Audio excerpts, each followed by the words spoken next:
घरापासून थोड्याच अंतरावर असलेल्या महादेवाच्या मंदिरामध्ये ना आम्ही जाण्याचं ठरवलं.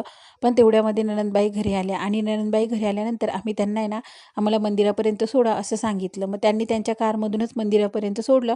त्याच्यामुळे पायांना थोडाफार तर आराम मिळाला आमच्या. आणि नंतर कृष्णा देखील सोबतच होता आणि महादेवाच्या मंदिरामध्ये ना गर्दी देखील वाढतच चाललेली होती. कारण महाशिवरात्र म्हटली की इतर वेळेस देखील मंदिरामध्ये खूप सारी गर्दी असते आणि महाशिवरात्र म्हटली तर गर्दी तर आणखीच होते. आणि महादेवाचं मंदिर देखील आहे ना एकदम छान असं सजलेलं होतं. बघून तर तिथे खूप छान प्रसन्न असं वाटत होतं आणि कृष्णा देखील सोबत आलेला होता. पण कृष्णाला आहे ना घ्यायची होती खेळणी. आता म्हटलं चल तुला खेळणीही घेऊन देतो आणि देवाचं दर्शनही करून येऊ. आणि तसंही त्याला देवाकडे येण्यासाठी ना तो कधी कंटाळा वगैरे करत नाही. फक्त पायी चालण्याचा त्याला कंटाळा येतो आणि गर्दी त्याला फारशी अशी आवडत नाही.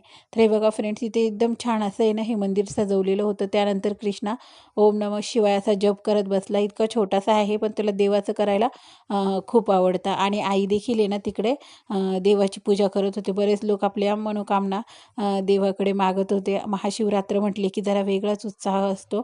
आणि त्यानंतर आहे ना आम्ही देवाची पूजा वगैरे करून थोडंफार आहे ना मार्केटमध्ये देखील फेरफटका मारला. म्हटलं चला उद्यासाठी आपण थोडंसं भाजी वगैरे घेऊया. मग आईंनी ना मग्गा तुटलेला, त्याच्यामुळे तिथे एक मग्गा देखील घेतलेला. आता कृष्णाचं तर इकडे तिकडे पळापळ चाललेली होती, कारण दुकानामध्ये त्याला सगळ्याच गोष्टी बघायच्या होत्या. त्याच्यामुळे तो प्रत्येक गोष्टीला ना असा हात लावून बघत होता. पण धूळ असल्यामुळे मी त्याला ओरडली.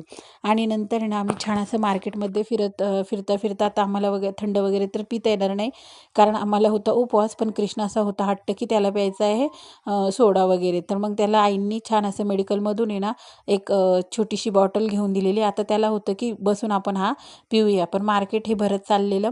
मग त्याच्यामुळे पुढे येऊन आम्ही छान असं मोसंबीचं